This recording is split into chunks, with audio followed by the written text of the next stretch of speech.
This is ABN, today's credible news with Saf Guligado, Dave Sanchez, and Katrina Agudelo. It is Thursday, September 21, 2017. We hope you're having a great evening. We have stories and conversations for you in the hour. Let us keep you company until 8 p.m. We can get started with the headline news.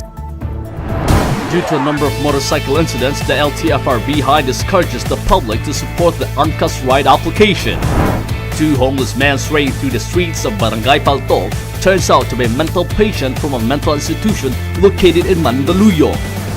A minor in Caloocan City named Kian De Los Santos was forced to come with a police force and hold a gun, then got shot by a police officer, but he was connoted as a drug user.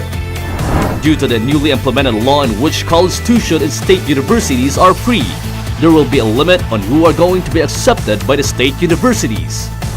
Friend of the president's son, Paulo Duterte, allegedly busted for drug smuggling worth 6.4 billion. If you do not want to be stuck in the traffic, you might as well use the UNCAS application. However, the LTFRB discourages commuters in patronizing a UNCAS ride application. Grace Ansipin reporting. Chairman Martin De Lagra opposed of using UNCAS application and giving the public a warning about the ride bookings made with UNCAS ride application. That is why our position there is not to endorse UNCAS. And for that matter, motorcycle as a mode of public transport. Because that is unsafe and inconvenient. With this, LTFRB does not guarantee the UNCAS ride application as public transportation for the safety and convenience of people. However, 100,000 of Filipino commuters are still using this app. Grace Ansipin reporting. With the rough news about the country, safety is what everyone is looking for. Open Bakal was conducted at Camas Road last August 24. Chris Escubio reporting. Here in Camas Road, where Oplan Bakal has been conducted in every beer house around the vicinity, the inspection of the police officers was led by PNP Chief Ronald Tobias to search if every customers of every beer house who are possibly carrying drugs or firearms.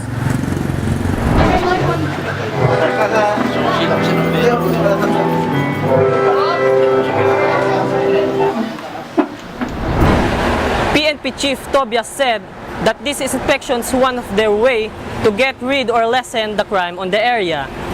This Oplan Bakal will be implemented in the whole city. Chris Escubio reporting. There were 2 incidents of burning establishments in just 1 week. Justine Amurao for current news updates. In just 1 week, 2 burn establishments happened. LPG is mostly the cause of fire in the country, and this is also the same cause of fire that happened at Central Avenue near New Era University. As per the investigation, the eatery always stopped the LPG to explode by pouring soup or broth into it, but not this time. The said fire took 4 eateries and a computer shop. Everything was burned down. On the other hand, a 4-story commercial building at Rizal Avenue, Santa Cruz, Manila, near LRT Bambang Station, was also burned. The thick, dark smoke almost consumed the whole building. This caused the LRT Bambang Station to limit their trip. The fire lasted for almost 5 hours that it reached the level 5 before the Bureau of Fire Protection of Manila declared it as fired out. According to Superintendent Antonio Rizal, who is the District Fire Marshal of Manila, the fire started at the 4th floor of the building from a warehouse of medical supplies. Citizens are advised to be careful of what are they buying or creating because this might be the reason of fire. Justine Amurao reporting.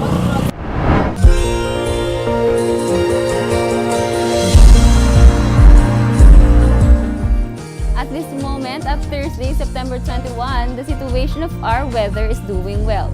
As you can see, some parts of Luzon, like in Metro Manila, are cloudy. The temperature will range from 22 to 24 degrees Celsius. While the island of Visayas is windy, like in Cebu, the temperature will range from 23 to 25 degrees Celsius, less cold than Luzon. Mindanao will have sunny weather, like in Davao. Its temperature will range from 24 to 27 degrees Celsius, less cold than Visayas. The Philippines will remain storm-free in the next 3 days. Today, the sunrise was 5:50 in the morning, while the sunset will be at 6:40 in the evening. 96 days left, Christmas is around the corner. Burr month strikes and it might give us a colder weather and long nights. However, these coming dates will be no chances of rain. This is Jai Wesley reporting.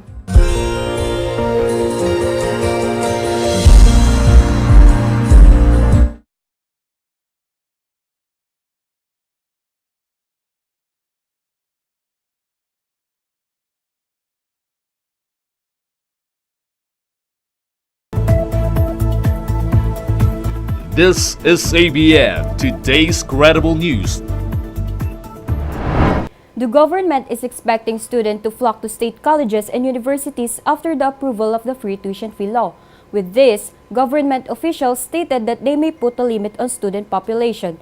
Dave Sanchez reporting. Yes, Budget Secretary Benjamin Diokno revealed in the forum earlier today that the government may put a limit on the number of students enrolled in state colleges and universities as the free tuition fee law was approved. The said law gives opportunities to deserving students to be enrolled and finish college without paying any tuition fee. The government anticipates that more students will enroll now. Budget Secretary Diokno pointed out that if the student enrollment expands, then so is the expenses. The budget chief noted that the first year of implementation of the law cost the government around 50 billion pesos, stressing that the cost may increase to about 70 billion pesos after the law's fourth-year implementation. In setting up a limit on student population, Diokno said that the basis will be on a normal number of students per class before the K-12 program was implemented. At present time, the technical working group is drafting the implementations of rules and regulations of the free tuition fee law. The IRR is expected to be released in 30 days. I'm Dave Sanchez reporting. Poultry livestock is one of the leading lines of businesses in San Luis, Pampanga. But due to the bird flu outbreak, the local government restricts all kinds of poultry products from being distributed out of the region. Rochelle Lido reporting. The Department of Agriculture has declared the very first bird flu outbreak started from avian influenza subtype H5, which affected the local poultry farms in Pampanga. The most recent reports of poultry deaths date back last April, in which estimated 36,000 loss of livestock are reported in San Luis, Pampanga. The Department of Agriculture stated that the disease was still active in region, and because of this, the worth of poultry products in market at Quezon City fell down. Naging matumal. Tapos halos wala nang bumibili. Maraming natitira sa amin. Wala, nalulugi din sila eh.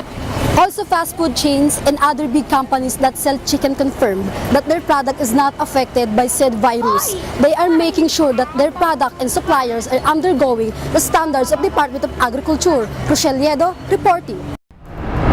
Colegio de San Lorenzo students celebrated Buwan ng Wika through masining na pagkikwento. Kim Uy, live at Bulwagang, San Lorenzo. The students of Colegio de San Lorenzo gathered here at Bulwagan, San Lorenzo to witness students of communication arts, education, and psychology to perform pieces that commemorated Buwan ng Wika. The three respective departments were excited to execute their pieces, for they prepared for almost 2 months to compete for the first place. Professors also honored Buwan ng Wika. Dean Lenore Hernando and Miss Elaine Bernardo dazed everyone by wearing traditional Filipiniana costumes, while Mr. Christian Samonte and Mr. Norman Manalaysay looked handsome with their barong Tagalog costumes. Sila ay nakakuha ng 93.33%.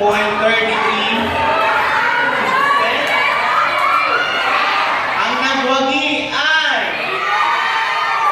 2.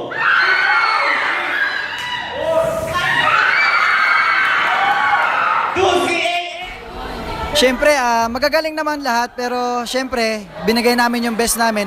At saka, deserving talaga kami na manalo kasi grabe yung preparation namin, tapos yung paghihirap, practice, kasi yung iba hindi umaaten. So, maraming pangyayari sa likod ng yung tagumpay na nakamit namin sa araw na to.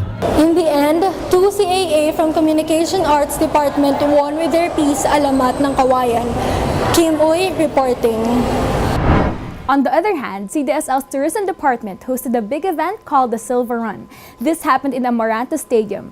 This is to commemorate the 25th anniversary of Colegio de San Lorenzo. Colegio de San Lorenzo on its 25th anniversary gathers for an event that was handled by the events class of tourism department. More than 500 people joined the said event. After the run, the participants gathered for the party that was hosted by different DJs. The celebration of the 25th anniversary of Colegio de San Lorenzo through the Silver Run unites the students, faculty, and staff of the college department to be as one as they live up in their tagline, Faith in Excellence. This is Steph Aguilar reporting.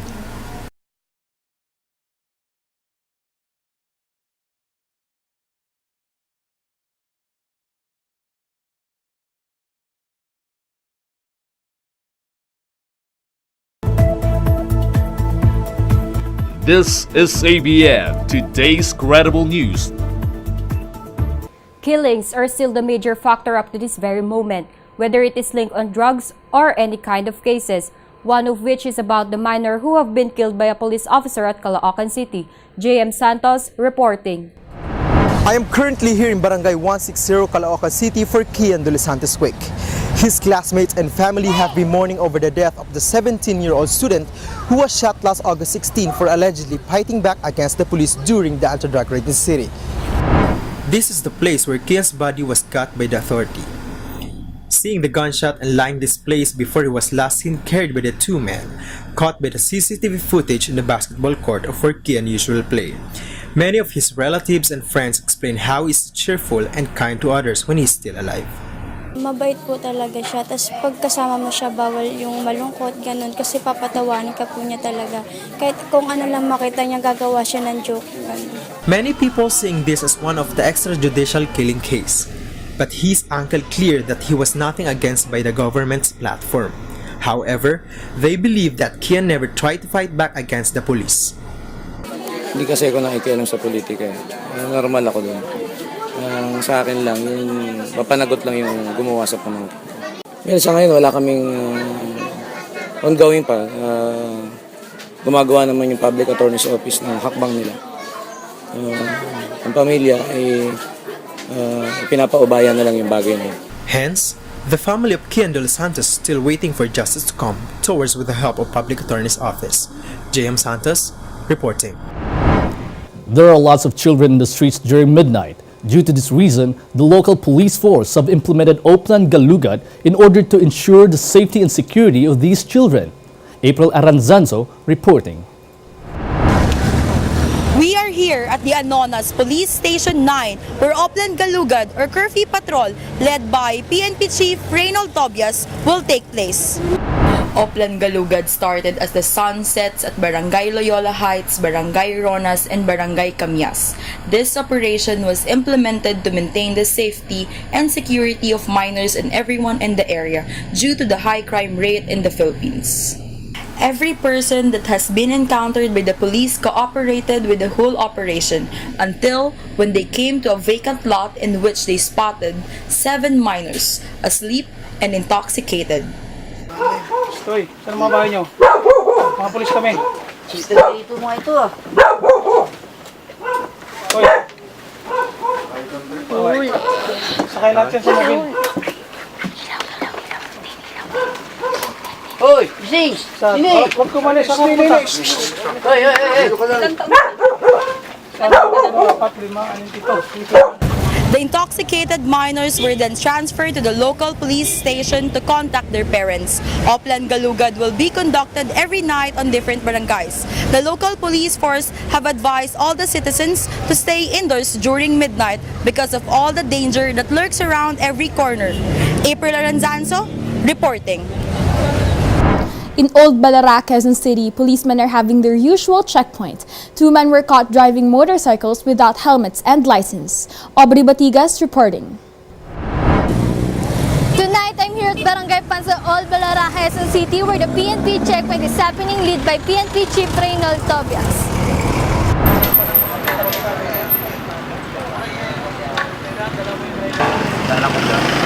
Wala kang driver. Wala kang driver's license. Natin kayo, itulong mo namin. Driving without license. Ito na ba ako? Pagod na ako ngayon. Makikita tayo ngayon. Pero sir, talaga, hindi naman ako lumayo kasi hindi naman ako kasi ako niya. Wala naman ako. Hindi pwede yun. Kaya dito na naman ako. Dito na naman ako sa oras. Kasi yun, gusto mo aras pa rin kita. Nagmamaniho ka, wala ka lisensya. Kasi dito na naman ako sa loob. Hindi rason. Pwede mo bang irason yan sa LTO? Pwede mo bang irason yan na... Kaya po. Nagdadrive po ako kasi dito lang naman ako sa loob eh. So, ibig sabihin, hindi po ako dapat hulihin ng pulis dahil dito lang naman ako nagdadrive sa loob eh. Parang ganun yun eh. Gusto sa kasi bumili ng gamot sir eh. Hindi ka dapat... Kaya ginamit ko lang muna. Dapat hindi ka dapat nagmumotor. Commute ka lang. Chief Tobias asked for his driver's license and other papers, but fails to present it due to the reason that he is not the owner of the motorcycle. Chief Tobias is reminding everyone to follow the government's policy as is for everyone's safety and convenience. Aubrey Batigas reporting.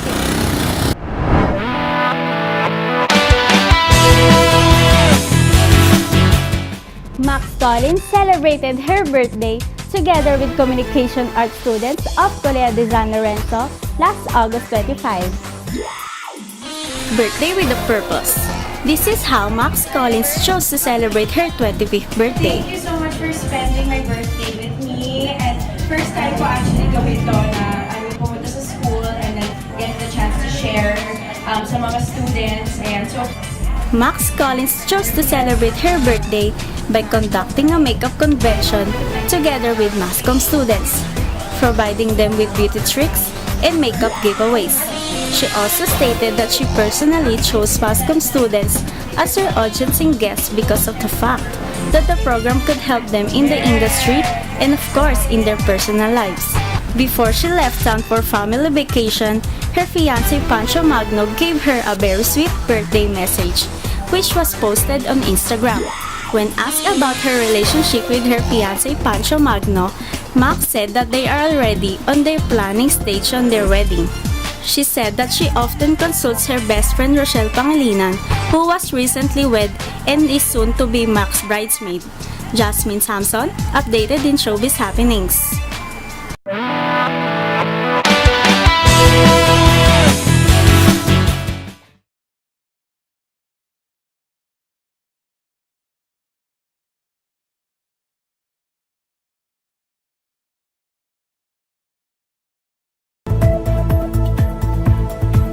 This is ABN, today's credible news.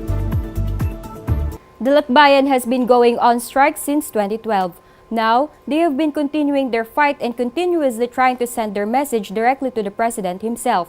April Aranzanso reporting.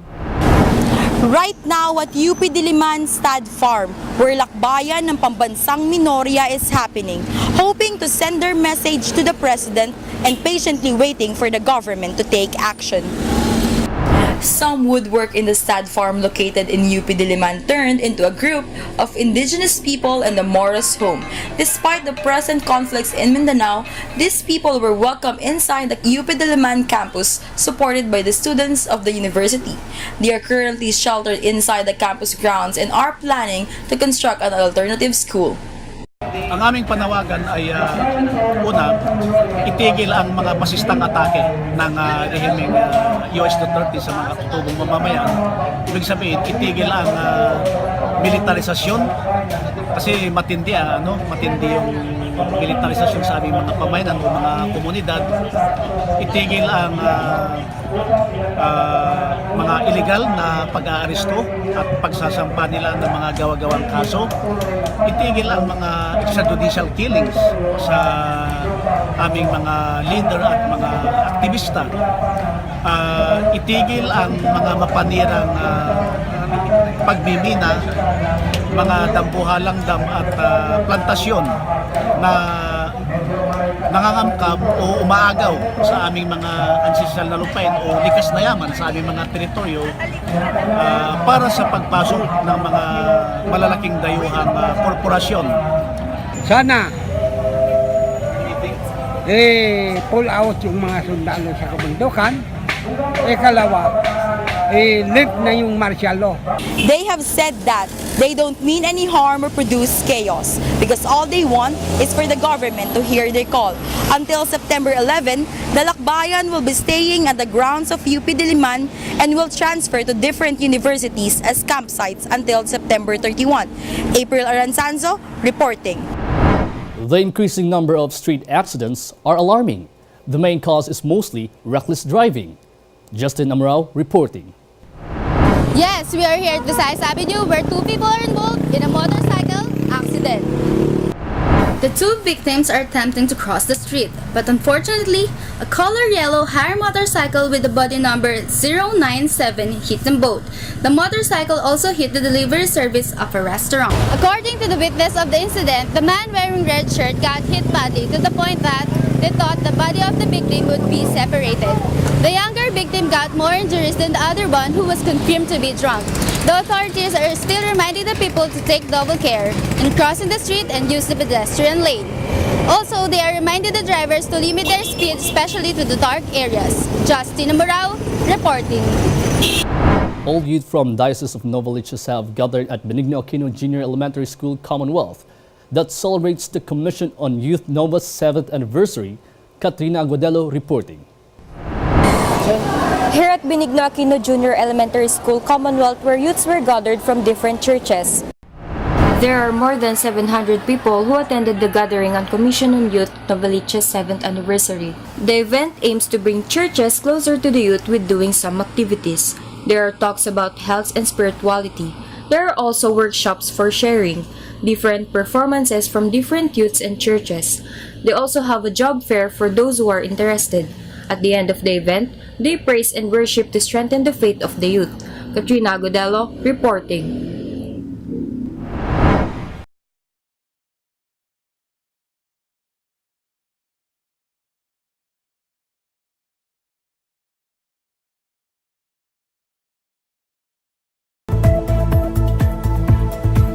This is ABN, today's credible news. Councilor Nilo Small Abellera of Davao City confirms a meeting with Mark Taguba, a customs broker. On the latter, he then denies his involvement on the alleged smuggling of shabu from China, estimated worth of 6.4 billion pesos. Safrain Guligado reporting. It is said that Abellera has been invited in the Senate probe meeting, but then counteracts that he fails to attend due to health problem. He then declares that he had no prior knowledge of the said meeting and that he has no participation in the drug smuggling issue.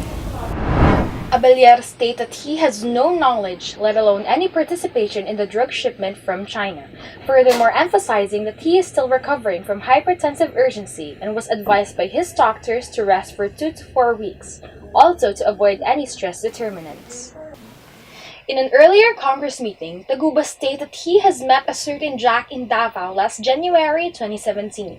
He has paid a certain amount of PSM and BOC for smoother transactions. However, it is still unclear if this is included in the shipment of 600 kilos of shabu from China. Taguba said that on top of the 5 million enrollment fee, he has paid a Davao group 10,000 pesos per container and that all in all, he has average of 100 containers a week amounting to 1 million.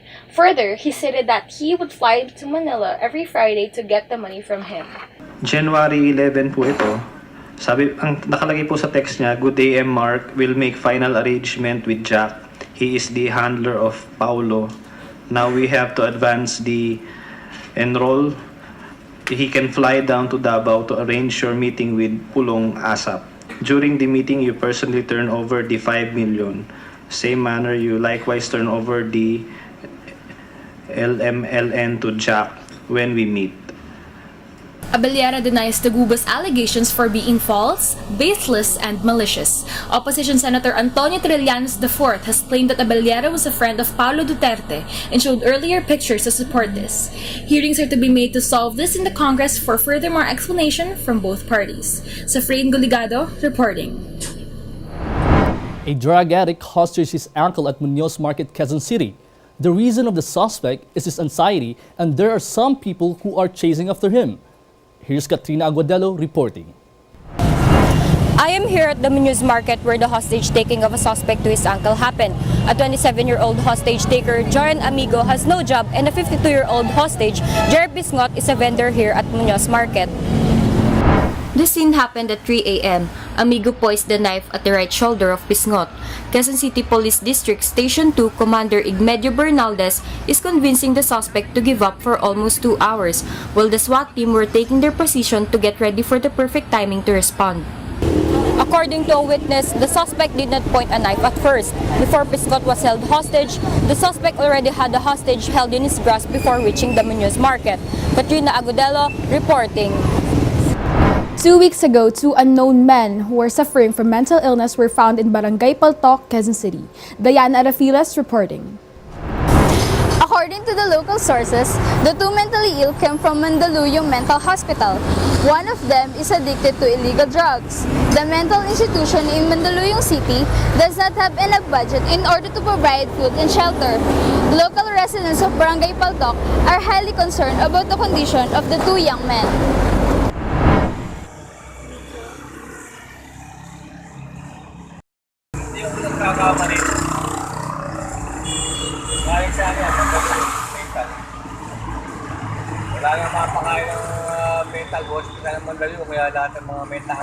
The 2 homeless men are still lurking around the Barangay Paltok area.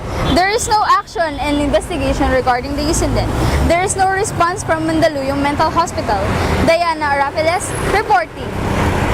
While Baguio City may be hailed as a thrift shop haven, there are also shops in Quezon City that are being mobbed by the millennials. Samantha Kilakiga, live for our trendy updates.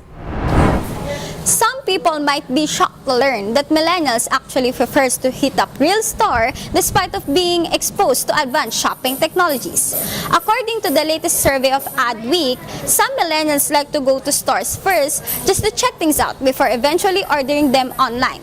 This method eliminates wondering whether or not new clothes will fit or if items look the same in real life as they do online. Anonas is one of these thrift shops in Quezon City that offers lots of bargain clothes that millennials can choose from. From caps, denims, and shoes, everything that is in millennials' wardrobe staples can be found here. Totally fashionable pieces at low cost. Attract not just only teenagers but adults as well. Samantha Kilakiga for Trendy Updates. On the other hand, the Philippines dance team UPIPs were crowned champions of the yearly Hip Hop International in Phoenix, Arizona last August 7 to August 12. UPIPs has led us to the crown as they have grabbed the championship for the second time. Seth Aguilar, live at UP Diliman. UPIPs once again grabbed the championship in the yearly Hip Hop International at Phoenix, Arizona. They were the last year's champions at HHI, Las Vegas, Nevada. It has been said that they were always in the top 3 of the said competition during the semifinals and the finals. 9 teams had participated in the said event and 2 of our Philippine teams had luckily grabbed a place in the finals.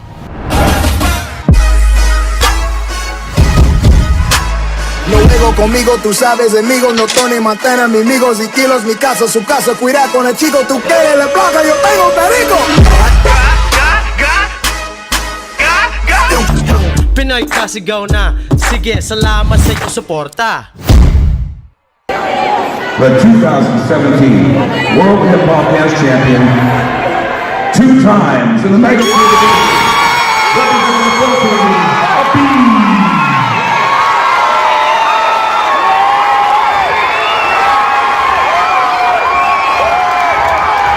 Representing the Philippines, UP.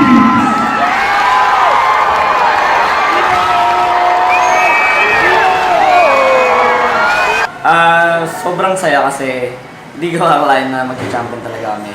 And yung effort tsaka yung pagod na binigay namin doon sobrang kakaiba. Sobrang different siya from last year. Sobrang nag-effort kami, hindi kami nagpahinga kasi nag-push hard pa kami. Hard work, sobrang proud din ako sa mga teammates ko kasi yung mga work nila, ACADS, nababalance pa rin. Sobrang solid nila. Kasi dinededicate din namin pala to sa mga taong naniniwala sa amin at naniniwala sa amin na nandito pa sa Pilipinas. So yun. The reigning champion will start to prepare for the next year's championship to retain the crown to our country. This is Seth Aguilar reporting. And that is all for today's Credible News. Stay tuned to this program for more updates. I am Katrina Agudelo. I'm Sefrain Delegado. And I'm Dave Sanchez, and this has been ABN News. This is ABN, today's credible news.